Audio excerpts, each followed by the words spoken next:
Man United drew with Spurs 2-2. Both Rashford and Rasmus scored. I guess it was a good day for the forwards particularly, but maybe not a great result for Manchester United, but I think it's better from both the forwards. And they combined for the second goal, and they were also very involved in the first goal as well. I'm not sure if Rashford can get that assist for that, but it ricocheted back off him and Rasmus scored. So Rashford was seen doing the "you talk too much" celebration, basically telling us that we've been hating on him for so long. And the truth is we've been giving him a lot of stick, criticizing him for a lot of his performances. But he scored recently away to Forest in that 2-1 defeat, and now he scored at home again. But the truth is also that he has been poor. This is his first goal at Old Trafford since May or something like that. That is incredible. So he has been poor, and the criticism has definitely been fair. He's been dropped a few times, but this was a good response. I think he was very involved in the game. He wanted the ball a lot. He tried to do a lot with it, but sometimes his decision making was not the best. When maybe he should have passed the ball, he tried to dribble, and maybe when he should have dribbled, he tried to pass, and maybe when he should have shot, he did something else, and maybe when he should have done something else, he shot. I guess that's Rashford in a nutshell, but it was good effort from him, and good effort definitely from Rasmus and Rashford. I think Rasmus was great. He didn't get a lot of chances, but the chances he got, he scored, and he also laid up Marcus Rashford and got that assist for the second goal. I think he was amazing. If you take into account the fact that Rasmus hardly gets any chances, they don't create a lot of clear-cut chances for him. Even the goal he scored, it ricocheted back from a defender and he just smashed it in the top corner. He made sure with that strike. He definitely made sure that was ferocious. And I think taking into account, like I said, the amount of chances he gets as a striker, he just took his chances, and he also laid up Marcus Rashford for that assist. So he was very involved. But then there was nothing again from Manchester United, if we were to be honest, because the goal came, Rasmus scored in the second minute, and they had no shot on target again until Rashford scored in like the 34th minute or something like that. Everything in between and everything after, to be fair, was just Spurs. I think Ange got the better of Erik Ten Hag. Yes, tactically, Ange was better set up. Spurs were better set up, and they completely dominated that game. It must be so difficult to watch Man United games as a fan, because you don't get a lot of enjoyment, a lot of excitement from these tactics that Erik Ten Hag employs. Remember, Man United were at home at Old Trafford, but it's like they wait for their moments, like a small team playing a big team. They wait to hit on the counter, and they just let the teams come and dominate them the whole game. Look at that. Almost double the amount of corners. Well, 5 more corners for Spurs. Almost double the amount of attempts. 7 more shots in total. And times 3 the number of shots on target. I think Spurs will be disappointed not to have won that game, because like I said, United hit them only on certain moments. And since that shot on target, I guess, in the first half for Marcus Rashford, there was nothing else. And remember, the first shot on target came in the second minute, the second one in the 34th, then nothing after that. Vicario had nothing to do. I mean, the ball possession is absolutely shocking. 36% of ball possession at home in almost a must-win game, because again, the manager is still under severe pressure.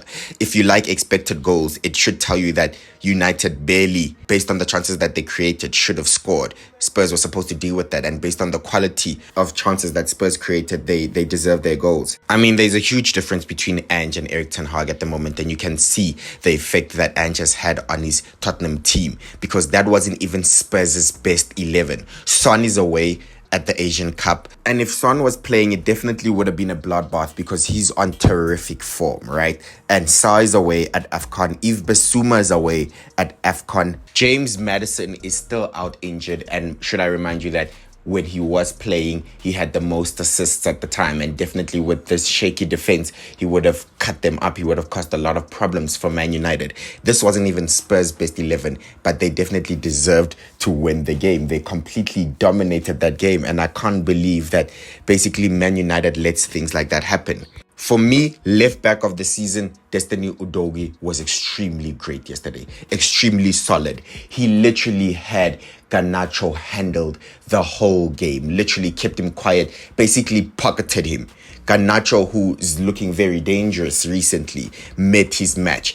Destiny Udogie, he's quick as well. He puts in a good tackle. He's hardworking. He runs up and down tirelessly. And he also gets inside, gets in the middle and starts playing the inverted fullback role and gets on the ball. I think he had an extremely solid performance yesterday. Spurs' first goal was scored by Richarlison, a header from a corner. And you saw in the stats that the corner count was mounting up. And it was bound to happen because the pressure had been relentless on Man United. Richarlison has now scored in 6. And I think we should stop with the memes. He's found his form. He's back. He's firing. The second goal was scored by Betancourt. We know he's been struggling with injuries a lot last season and this season, but he's back and he completely ran the show yesterday. That game showed completely how dangerous he can be, his potential. He's a very, very good midfield player. A very interesting statistic that I also didn't know is that Spurs have now scored in 33 games. That is incredible. That's insane. That shows how attacking Ange Postecoglou is, especially from Jose Mourinho, from Antonio Conte. I guess it's a breath of fresh air for these Spurs fans, and I think it sums it up because Man United are struggling to score, and I heard that Spurs have scored double the amount of open goals than Man United have this season. I also want to shout out Pedro Porro, who's also literally in contention for right back of the season. This guy has been incredible since he joined Spurs. Pedro Porro was on fire. He completely ran up and down, and he has the most shots of any defender in the top 5 leagues. That shows you how attacking Postecoglou is. I think what happened this weekend also sheds a light about the issues at Man United. Sancho was definitely at odds with Ten Hag. There was no way back for him. He hadn't been playing for like 4 months, and now he's got his loan move back to Dortmund, and he literally got an assist 20 minutes after coming on. And that just shows that maybe he definitely believed that he was a better player than how he was being treated by Erik Ten Hag, being benched, not being played a lot, and definitely didn't want to apologize because he thought he was putting enough effort. And Ten Hag was criticizing that, and he looks like he's going to back it up. He's back at a place where he was happy, where he made a name for himself, and he's determined to prove Erik Ten Hag wrong. And if United keep playing like this, if Erik Ten Hag keeps getting these results, then it's going to look in favor of Jadon Sancho. There were issues, and we have had issues all the way through, and so you can make out his so his staying here at Manchester United so far is not a success. So now he's going back to Borussia Dortmund. So I wish him the best of luck. We hope all he's doing very well there.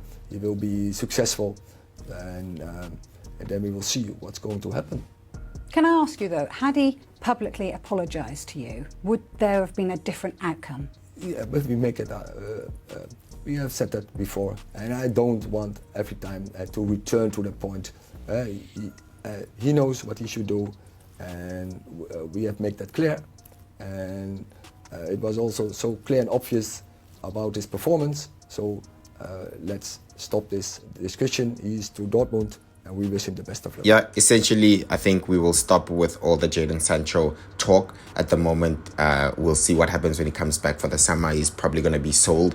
Hopefully, he can get his form back so that they can get good value for him, because they spent a lot on Jadon Sancho and they have not gotten anything tangible out of it. So at the end of the day, it was a good game to watch. I think it was completely dominated by Spurs. This result is not great necessarily for both teams. Spurs now on the same points as Arsenal, but Arsenal with a game in hand. So Spurs looking to get back in top 4 after Villa also dropped points yesterday. They drew. Man United and get a point and climb above to 7th, more than Brighton, and just 1 more point than Chelsea. So I guess at the end of the day, it doesn't make a huge effect on the table. Yeah, I hope you enjoyed the game. I did. It was a good watch, maybe a difficult watch if you're a Man United fan, but I'll see you on the next video. And a goal and an assist for you, a goal and an assist for Marcus. A real sign that your partnership is developing. Yeah, sure. I was happy to give Marcus an assist today. He's been assisting me many times during the season already. So yeah, I was very happy to give a little bit back to him, and we have a good relationship both on and off the pitch. So yeah, he's a good bloke.